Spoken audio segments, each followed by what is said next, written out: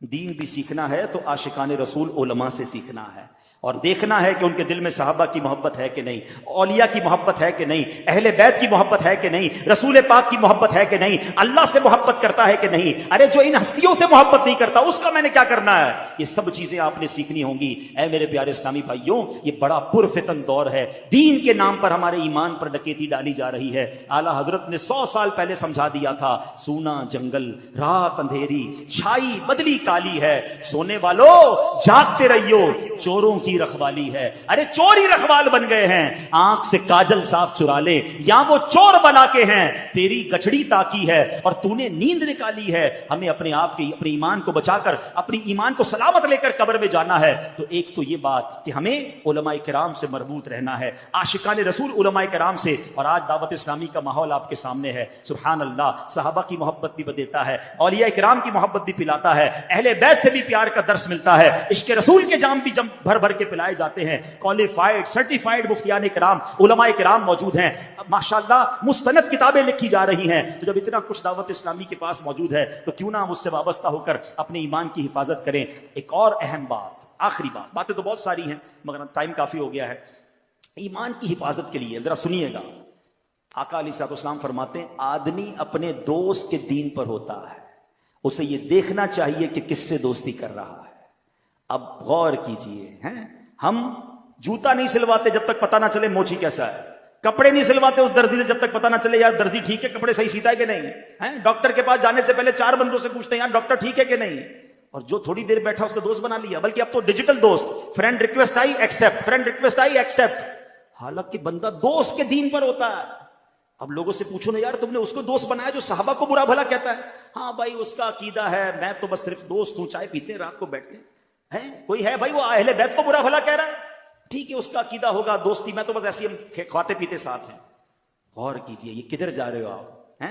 بد عقیدہ سے دوستی کرو گے. چلو میں آپ سے ایک سوال کرتا ہوں، کوئی آپ کی ماں کو برا بھلا کہے، آپ کے والد کو برا بھلا کہے، رات کو بیٹھو گے چائے پینے اس کے ساتھ؟ جاؤ گے اس کے گھر پہ؟ بلاؤ گے اس کو گھر پر؟ نہیں. میری ماں کو برا بھلا کہے میں اس کا گریبان پکڑ لوں، اور مومنین کی ماں کو برا بھلا کہے میں اس سے دوستی کروں؟ میرے والد کو برا بھلا کہے مجھے بالکل نہیں پسند ہے، صحابہ کو برا بھلا کہے مجھے کوئی ٹینشن نہیں ہے، ہمارے خاندان والوں کو برا کہے تو مجھے کوئی میں جان لے لوں اس کی. اولیاء کرام کے بارے میں بکواس کرے جو اللہ کے دوست ہیں، مجھے کوئی پرابلم نہیں ہے، کس سے دوستیاں لگا رہے ہو؟ وہ کیسے میرا دوست ہو سکتا ہے؟ دوست کے دین پر ہوتا ہے۔ اللہ کرے کہ دوست بنانے سے پہلے ہم چیک کریں کہ اس کا دین ایمان کیا ہے، اس کا عقیدہ کیا ہے، اور یہ سب سے زیادہ ضروری ہے۔ اگر وہ اللہ رسول کا نہیں، صحابہ اہل بیت کا نہیں، چاہے میرا رشتہ دار کیوں نہ ہو، میرا اس سے کوئی تعلق نہیں ہے۔ الحب فی اللہ بل بغض فی اللہ، محبت بھی اللہ کے لیے ہے، اگر دشمنی ہے تو اللہ کے لیے ہے، ذاتی کوئی دشمنی نہیں، ذاتی کوئی محبت نہیں۔ آخری بات سن لو، امام حسن مجتبی نے ایک بار مولا علی سے سوال کیا، نواسہ رسول ہے نا، کہتے ہیں اے بابا جان کیا آپ مجھ سے پیار کرتے ہیں؟ کہاں بیٹا تم سے پیار کرتا ہوں۔ بابا جان آپ حسین سے بھی پیار کرتے ہیں رضی اللہ عنہ؟ کہاں میں حسین سے بھی پیار کرتا ہوں۔ آپ نبی پاک سے بھی پیار کرتے ہیں؟ کہاں آپ کے نانا جان سے بھی پیار کرتا ہوں۔ آپ اللہ سے بھی پیار کرتے ہیں؟ کہا میں اللہ سے بھی بہت محبت کرتا ہوں۔ تو چھوٹی عمر میں تھے، کہتے ہیں بابا جان ایسا کیسے ہو سکتا ہے، ایک دل میں اتنی ساری محبتیں جمع کر لی آپ نے؟ امام مولا علی تو پھر مولا علی ہے نا، کیسا جواب؟ آقا فرماتے میں علم کا شہر ہوں، علی اس کا دروازہ ہے۔ کہتے ہیں بیٹا دیکھتے نہیں جب نماز کا وقت ہوتا ہے سب کو چھوڑ کر اللہ کی بارگاہ میں حاضر ہو جاتا ہوں، محبت تو ایک سے ہی کرتا ہوں، اس کی وجہ سے باقی سب سے محبت کرتا ہوں۔ ہمیں جو صحابہ سے پیار ہے نا وہ اللہ کی وجہ سے ہے، اولیاء سے پیار اللہ کی وجہ سے، اللہ کے پیارے ہیں نا، نبی پاک سے پیار کیوں ہے؟ وہ اللہ کے محبوب ہے۔ تو سبحان اللہ، اصل محبت اللہ سے ہے، اور اللہ کی رضا کے لیے باقی سب سے محبت ہے۔ سخی عبد الوہاب شاہ ہمارے رشتہ دار نہیں ہیں، میں کراچی سے چل کر آیا، پتہ نہیں پاکستان کے کس کس حصے سے لوگ یہ آئے ہیں، ہماری کوئی ان سے رشتہ داری نہیں ہے، مگر اس لیے پیار ہے کہ یہ اللہ والے ہیں، اللہ ان سے پیار کرتا ہے، یہ اللہ کے دوست ہیں، ہماری محبتیں بھی اللہ کے لیے ہیں، اور ہماری اگر کسی سے دشمنی ہے، دوری ہے، تو وہ بھی اللہ کے لیے ہے۔ جو اللہ کا دشمن ہے میرا دوست کیسے بن سکتا ہے؟ جو نبیوں کا دشمن ہے وہ میرا رشتہ دار کیسے بن سکتا ہے؟ جو ولیوں اور صحابہ کو برا بھلا کہتا ہے وہ ہماری محفل میں نہیں آ سکتا۔ جس دن اپنے ایمان اور عقیدے کو مضبوط کر لو گے پھر کوئی ایمان چھین نہیں سکے گا۔ ہم کہتے ہیں سب سے دوستی، سب کے پاس جانا ہے، سب کے ساتھ کھانا پینا ہے، ایسا نہیں ہوتا۔ اپنے کاروبار، اپنی فیملی کے لیے تم مضبوط ہو جاؤ، اور اپنے ایمان کے لیے ڈھیلے پڑ جاؤ گے تو پھر ایمان کے ڈاکو گھوم رہے ہیں۔ اعلیٰ حضرت کا فرمان یاد رکھنا کہ ہمیں صرف نبی پاک علیہ الصلوۃ والسلام کو راضی کرنا ہے، اللہ کو راضی کرنا ہے، انشاءاللہ باقی سارے کام سیدھے ہو جائیں گے۔